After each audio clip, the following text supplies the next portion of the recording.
Officers की दफातर में बैठी हुई रिपोर्ट्स, उनकी बुनियाद के ऊपर उन्होंने फैसला किया कि ये ज्वाइंट अवामी एक्शन कमेटी को हम ताकत से कुचल देंगे, इसको कलअदम कर देंगे, इसके लोगों को गिरफ्तार कर देंगे, चंद लोगों को मारा जाएगा, लोग डर जाएंगे।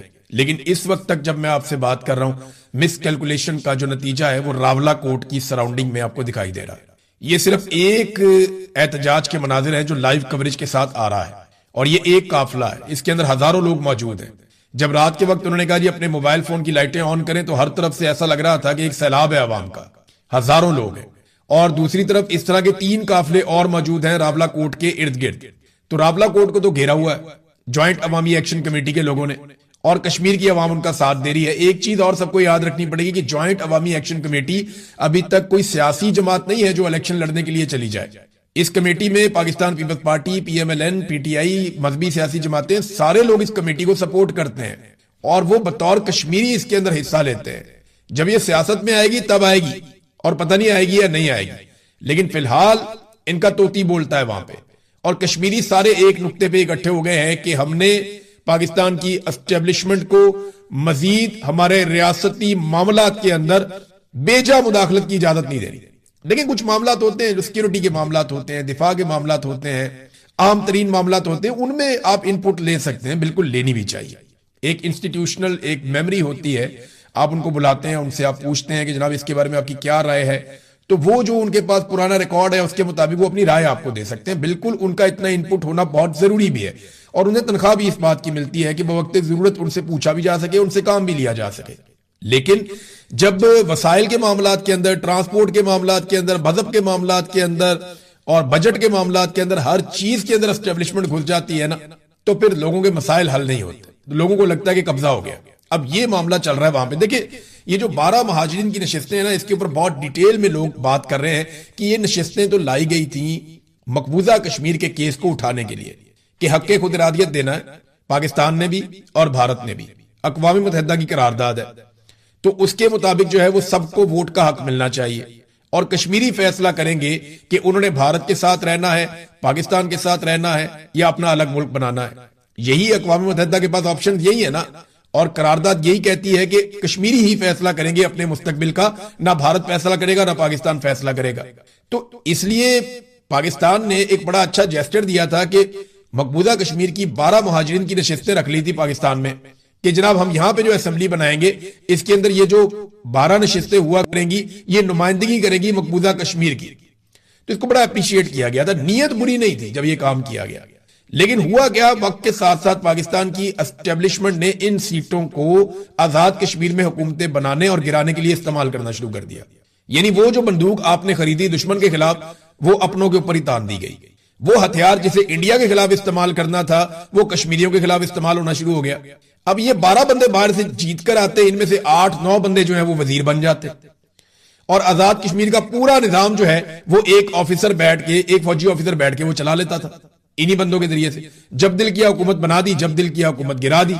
तो ये एक बड़ा अलमिया था इन 12 नशिस्तों के साथ। तो लोगों को जब समझ आई, उन्होंने कहा जी ठीक है इनको हटा दें आप बीच में से, क्योंकि उनके जितने अवामी मुतालबात सामने आए ये नशिस्तें उनके रास्ते में रुकावट बन जाती, इन पे बैठे हुए गुजरा रुकावट बन जाते थे। वजह क्या थी, इन्होंने कश्मीरियों से वोट ही नहीं लेना था।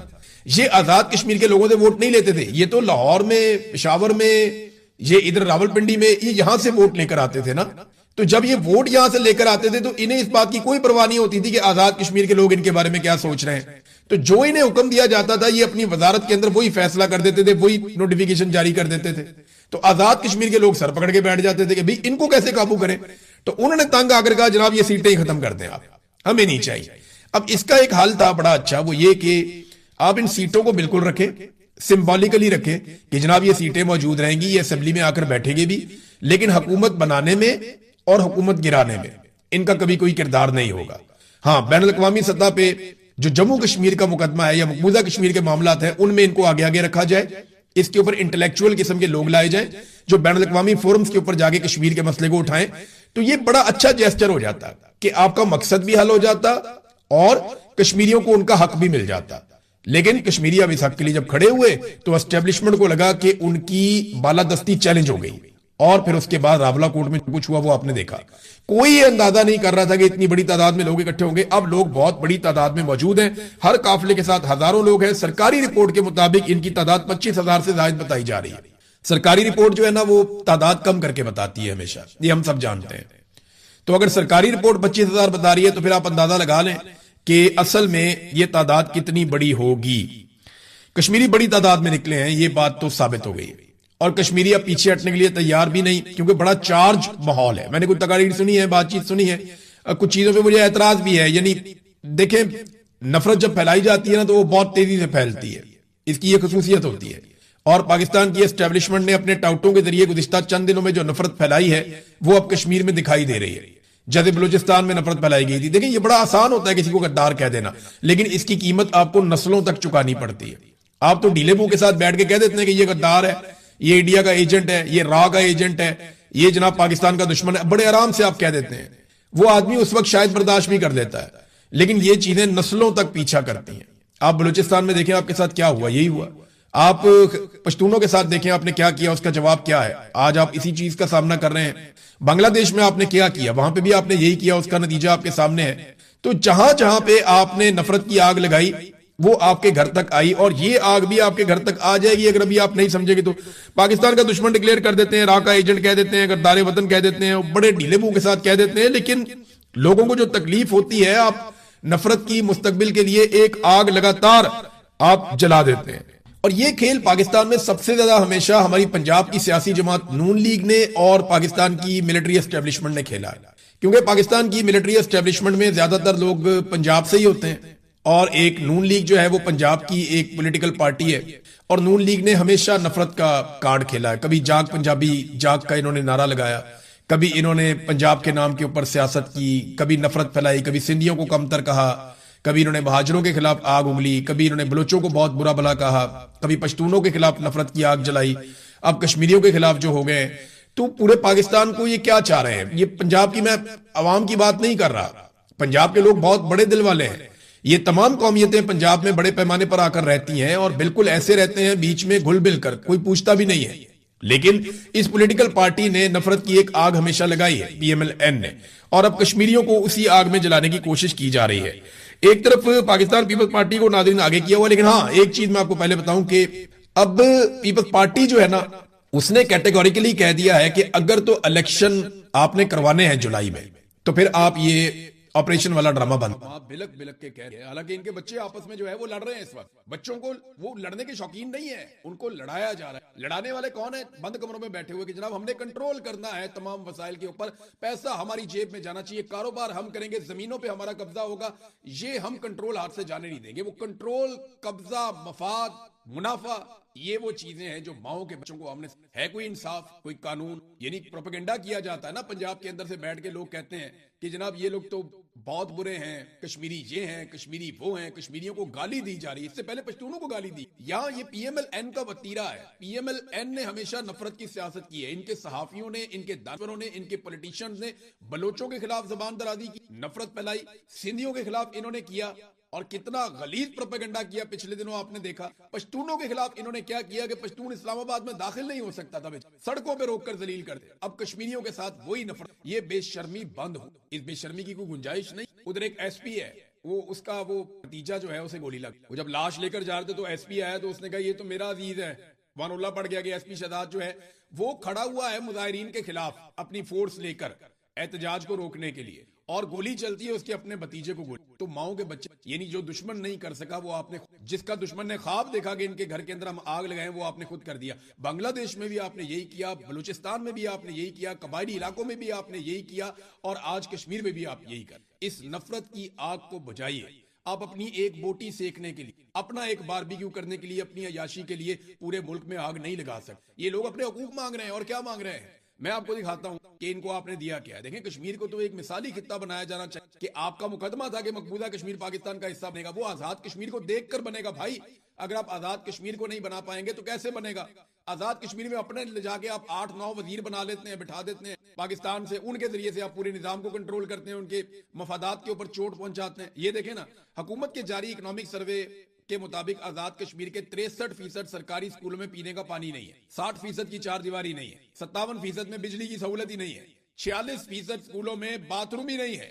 तो रियासत खाली क्या डंडा चलाएगी, कोई काम नहीं करेगी। तो आजाद कश्मीर को जो आप बार बार ताने देते हैं कि हमने तुम्हें ये दिया, हमने तुम्हें वो दिया, भाई वहां से पानी आता है, वहां से बिजली बनती है, जो वो आपको देता है वो तो आपको वो नहीं कह रहे, उनको जो सब्सिडी मिलती है वो किसी वजह से मिलती, उनके साथ आपका एक एग्रीमेंट है। इस तरह तो आप कल को कहेंगे यहाँ पे जो आपका मालाकंड का इलाका है, स्वात का एरिया है या दीगर कुछ इलाके हैं, वहां पे आपके टैक्सेस नहीं लगते, वहां जो गाड़ियां हैं वो नॉन कस्टम गाड़ियां चलाने की इजाजत है, वहां से सरकार टैक्स नहीं लेती, क्योंकि उस वक्त जब वो पाकिस्तान में शामिल हुए थे तो ये मुआहिदा हो गया था। तो आप कहेंगे जनाब तुम टैक्सेस नहीं लेते, इनको भी पकड़ो। आपने मुआहिदों की पासदारी करनी होती है, आपने अमल दरामद करना होता है और तरीके से आगे बढ़ना होता है। इलाकों को आप तरक्की देते हैं, उससे मुल्क तरक्की करता है। आपने उन्हें क्या दिया, हमेशा उन्हें मुहाजिरीन की सीटों के ऊपर उनके ऊपर अपनी कठपुतले मोहरे जो है वो। अब एक चीज मैं आपको बताता हूं, इसको क्लियर कर लें, ये बहुत प्रोपेगेंडा हो रहा है, बहुत रोल के मुहाजिरीन में और आसान कर। जब ये 12 नशिस्त आई थी ना, जब इन 12 नशिस्त बनाया गया तो बड़ी नेक नियति के साथ बना और ये फैसला किया गया था कि मकबूजा कश्मीर का नाम हम जिंदा रखेंगे, मकबूजा कश्मीर तो जहद को हम मरने नहीं देंगे,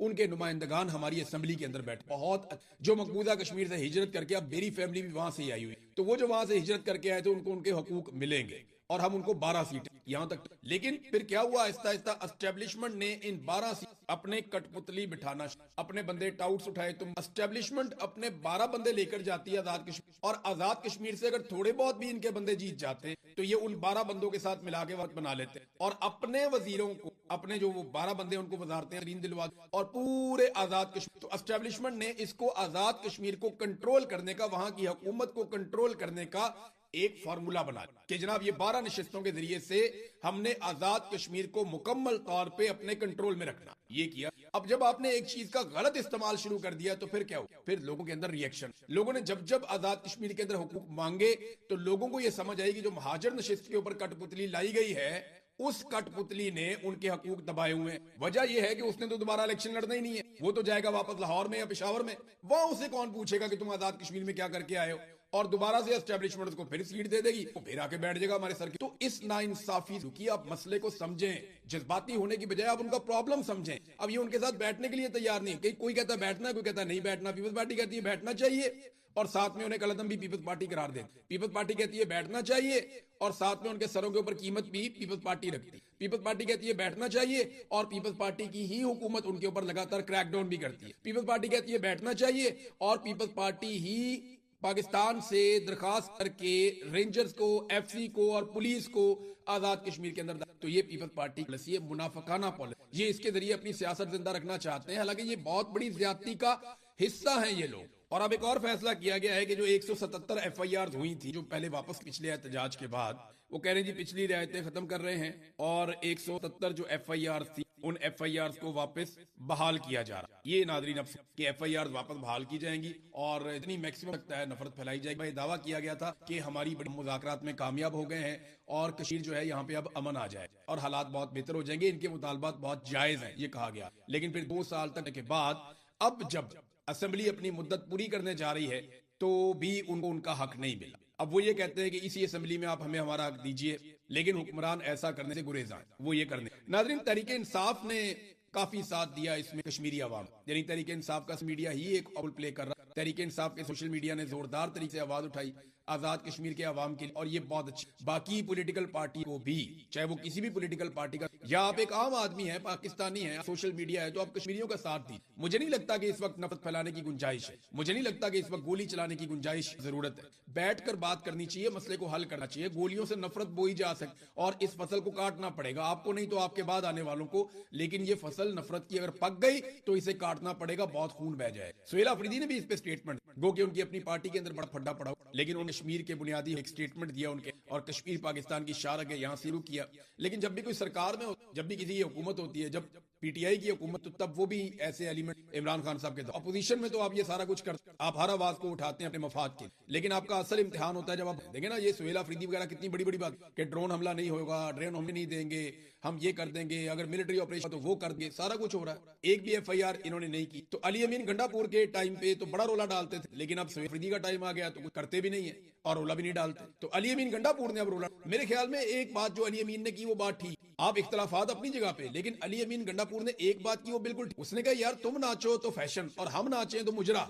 ये क्या तरीका, अल्फाज ठीक नहीं है उसको वो और बहुत सारी इस तरह की मिसालें बनी हुई है, लेकिन अली अमीन गंडापुर ने कह दिया कि तुम नाचो तो फैशन है, हम नाचे तो मुजरा है। वो एक और उसको कहते हैं कि साडा कुत्ता कुत्ता ताडा कुत्ता टॉमी, ये भी वो कहते हैं लोग। मिसालें इस तरह की बहुत सारी बनी हुई है, लेकिन गंडापुर की बात ठीक। देखिए अगर गंडापुर ने ये साबित किया वक्त के साथ कि वो समहाउ कंप्रोमाइज था, या वो चीजों को एक लेवल से आगे नहीं ले जा पाया, या वो लड़ाई को उस तरह नहीं लड़ पाया जैसे लोग तवक्को कर रहे थे, तो गंडापुर उस मंतकी अंजाम तक नहीं पहुंचा पाया। सुहेल अफरीदी लड़ाई को शुरू ही नहीं कर पाया। यानी जो लड़ाई इमरान खान लड़ रहा है, गंडापुर उस लड़ाई को लड़ता तो था लेकिन मुकम्मल नहीं करता था। सुहेल अफरीदी का प्रॉब्लम यह है कि जो लड़ाई इमरान खान लड़ रहा है जेल से बैठ के, सुहेल अफरीदी उस लड़ाई को शुरू ही नहीं करता। यानी वो तहरीक बनाने के हक में ही नहीं है, ऐसा लगता। सुहेल अफरीदी ने अभी तक तहरीक बनाने के लिए एक कदम नहीं चला। इमरान खान ने कहा कि स्ट्रीट मूवमेंट शुरू करनी है, सुहेल अफरीदी ने कहा कि करनी है, लेकिन की नहीं।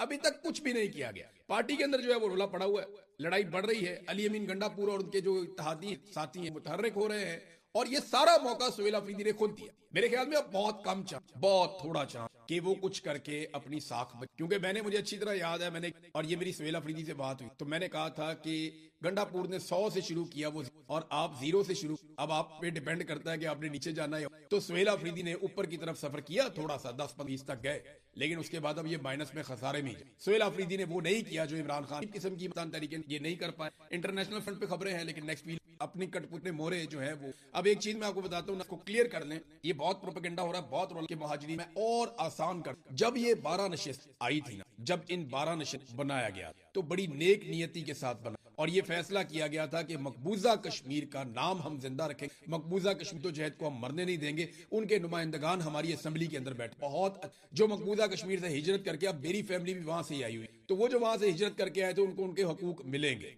और हम उनको 12 सीट यहां तक। लेकिन फिर क्या हुआ, आहिस्ता आहिस्ता एस्टेब्लिशमेंट ने इन 12 सीट अपने कठपुतली बिठाना, अपने बंदे टाउट्स उठाए। तो एस्टेब्लिशमेंट अपने 12 बंदे लेकर जाती है आजाद कश्मीर, और आजाद कश्मीर से अगर थोड़े बहुत भी इनके बंदे जीत जाते हैं तो ये उन 12 बंदों के साथ मिला के वक्त बना लेते हैं, और अपने वजीरों को, अपने जो वो 12 बंदे उनको वजारतें दिलवा, और पूरे आजाद कश्मीर। तो एस्टेब्लिशमेंट ने इसको आजाद कश्मीर को कंट्रोल करने का, वहां की हुकूमत को कंट्रोल करने का एक फार्मूला बना कि जनाब ये 12 नशिस्तों के जरिए से हमने आजाद कश्मीर को मुकम्मल तौर पे अपने कंट्रोल में रखना, ये किया। अब जब आपने एक चीज का गलत इस्तेमाल शुरू कर दिया तो फिर क्या हो, फिर लोगों के अंदर रिएक्शन। लोगों ने जब जब आजाद कश्मीर के अंदर हुकूक मांगे तो लोगों को यह समझ आई कि जो महाजर नशिस्त के ऊपर कठपुतली लाई गई है, उस कठपुतली ने उनके हकूक दबाए हुए हैं। वजह यह है कि उसने तो दोबारा इलेक्शन लड़ना ही नहीं है, वो तो जाएगा वापस लाहौर में या पेशावर में, वहां उसे कौन पूछेगा कि तुम आजाद कश्मीर में क्या करके आए हो, और दोबारा से एस्टेब्लिशमेंट उसको फिर सीट दे देगी, वो फिर आके बैठ जाएगा हमारे सर की। तो इस नाइंसाफी की आप मसले को समझें, जज्बाती होने की बजाय आप उनका प्रॉब्लम समझें। अब ये उनके साथ बैठने के लिए तैयार नहीं है, कोई कहता है बैठना, कोई कहता है नहीं बैठना। पीपल्स पार्टी कहती है बैठना चाहिए, और साथ में उन्हें कलदम भी पीपल्स पार्टी करार दे। पीपल्स पार्टी कहती है बैठना चाहिए, और साथ में उनके सरों के ऊपर कीमत भी पीपल्स पार्टी रखती। पीपल्स पार्टी कहती है बैठना चाहिए, और पीपल्स पार्टी की ही हुकूमत उनके ऊपर लगातार क्रैकडाउन भी करती है। पीपल्स पार्टी कहती है बैठना चाहिए, और पीपल्स पार्टी ही पाकिस्तान से दरखास्त करके रेंजर्स को, एफसी को और पुलिस को आजाद कश्मीर के अंदर। तो ये पीपल्स पार्टी पॉलिसी है, मुनाफिकाना पॉलिसी, ये इसके जरिए अपनी सियासत जिंदा रखना चाहते हैं। हालांकि ये बहुत बड़ी ज्यादती का हिस्सा है ये लोग। और अब एक और फैसला किया गया है कि जो 177 FIR हुई थी, जो पहले वापस पिछले एहतजाज के बाद, वो कह रहे हैं जी पिछली रियायतें खत्म कर रहे हैं, और 177 जो FIR थी उन FIR को वापस बहाल किया जा रहा है। ये नादरीन अब कि FIR वापस बहाल की जाएंगी, और इतनी मैक्सिमम लगता है नफरत फैलाई जाएगी। दावा किया गया था कि हमारी बड़ी मुज़ाकरात में कामयाब हो गए हैं, और कश्मीर जो है यहाँ पे अब अमन आ जाए और हालात बहुत बेहतर हो जाएंगे, इनके मुतालबात बहुत जायज हैं, ये कहा गया। लेकिन फिर 2 साल तक के बाद अब जब असेंबली अपनी मुद्दत पूरी करने जा रही है तो भी उनको उनका हक नहीं मिला। अब वो ये कहते हैं कि इसी असेंबली में आप हमें हमारा हक दीजिए, लेकिन हुक्मरान ऐसा करने से गुरेज आए, वो ये करने। नाज़रीन, तहरीके इंसाफ ने काफी साथ दिया इसमें कश्मीरी आवाम, यानी तहरीके इंसाफ का मीडिया ही एक रोल प्ले कर रहा है। तहरीके इंसाफ के सोशल मीडिया ने जोरदार तरीके से आवाज उठाई आजाद कश्मीर के आवाम के लिए, और ये बहुत अच्छी। बाकी पॉलिटिकल पार्टी को भी, चाहे वो किसी भी पॉलिटिकल पार्टी का, या आप एक आम आदमी है, पाकिस्तानी है, सोशल मीडिया है, तो आप कश्मीरियों का साथ दी। मुझे नहीं लगता कि इस वक्त नफरत फैलाने की गुंजाइश है, मुझे नहीं लगता कि इस वक्त गोली चलाने की गुंजाइश जरूरत है। बैठकर बात करनी चाहिए, मसले को हल करना चाहिए। गोलियों से नफरत बोई जा सकती, और इस फसल को काटना पड़ेगा, आपको नहीं तो आपके बाद आने वालों को, लेकिन ये फसल नफरत की अगर पक गई तो इसे काटना पड़ेगा, बहुत खून बह जाए। सुहेल अफरीदी ने भी इस पे स्टेटमेंट, गो कि उनकी अपनी पार्टी के अंदर बड़ा फड्डा पड़ा, लेकिन उन्होंने कश्मीर के बुनियादी एक स्टेटमेंट दिया उनके, और कश्मीर पाकिस्तान की शार के यहाँ शुरू किया। लेकिन जब भी कोई सरकार में जब भी किसी की हुकूमत होती है, जब पीटीआई की हुकूमत, तो तब वो भी ऐसे एलिमेंट इमरान खान साहब के अपोजिशन में तो आप ये सारा कुछ करते, आप हर आवाज को उठाते हैं अपने मफाद के, लेकिन आपका असल इम्तिहान होता है जब आप देखें ना ये सुहेल अफरीदी वगैरह कितनी बड़ी बड़ी बात कि ड्रोन हमला नहीं होगा, ड्रोन हम नहीं देंगे, हम ये कर देंगे, अगर मिलिट्री ऑपरेशन तो वो कर देंगे, सारा कुछ हो रहा है। एक भी एफआईआर इन्होंने नहीं की। तो अली अमीन गंडापुर के टाइम पे तो बड़ा रोला डालते थे, लेकिन अब सुहेल अफरीदी का टाइम आ गया तो कुछ करते भी नहीं है और रोला भी नहीं डालते। तो अली अमीन गंडापुर ने अब रोला, मेरे ख्याल में एक बात जो अली अमीन ने की वो बात ठीक, आप इख्तलाफात अपनी जगह पे, लेकिन अली अमीन गंडापुर ने एक बात की वो बिल्कुल ठीक। उसने कहा यार तुम नाचो तो फैशन और हम नाचे तो मुजरा, ये क्या तरीका, अल्फाज ठीक नहीं है उसको, वो और बहुत सारी इस तरह की मिसालें बनी हुई है, लेकिन अली अमीन गंडापुर ने कह दिया कि तुम नाचो तो फैशन है, हम नाचे तो मुजरा है। वो एक और उसको कहते हैं कि साडा कुत्ता कुत्ता ताडा कुत्ता टॉमी, ये भी वो कहते हैं लोग, मिसालें इस तरह की बहुत सारी बनी हुई है। लेकिन गंडापुर की बात ठीक, देखिए अगर गंडापुर ने ये साबित किया वक्त के साथ कि वो समहाउ कंप्रोमाइज था, या वो चीजों को एक लेवल से आगे नहीं ले जा पाया, या वो लड़ाई को उस तरह नहीं लड़ पाया जैसे लोग तवक्को कर रहे थे, तो गंडापुर उस मंतकी अंजाम तक नहीं पहुंचा पाया। सुहेल अफरीदी लड़ाई को शुरू ही नहीं कर पाया। यानी जो लड़ाई इमरान खान लड़ रहा है, गंडापुर उस लड़ाई को लड़ता तो था लेकिन मुकम्मल नहीं करता था। सुहेल अफरीदी का प्रॉब्लम यह है कि जो लड़ाई इमरान खान लड़ रहा है जेल से बैठ के, सुहेल अफरीदी उस लड़ाई को शुरू ही नहीं करता। यानी वो तहरीक बनाने के हक में ही नहीं है, ऐसा लगता। सुहेल अफरीदी ने अभी तक तहरीक बनाने के लिए एक कदम नहीं चला। इमरान खान ने कहा कि स्ट्रीट मूवमेंट शुरू करनी है, सुहेल अफरीदी ने कहा कि करनी है, लेकिन की नहीं, अभी तक कुछ भी नहीं किया गया। पार्टी के अंदर जो है वो रोला पड़ा हुआ है, लड़ाई बढ़ रही है, अली अमीन गंडापुर और उनके जो इत्तेहादी साथी हैं मुतहर्रिक हो रहे हैं, और ये सारा मौका सुहेल अफरीदी ने खुद दिया। मेरे ख्याल में अब बहुत कम चांस, बहुत थोड़ा चांस कि वो कुछ करके अपनी साख, क्योंकि मैंने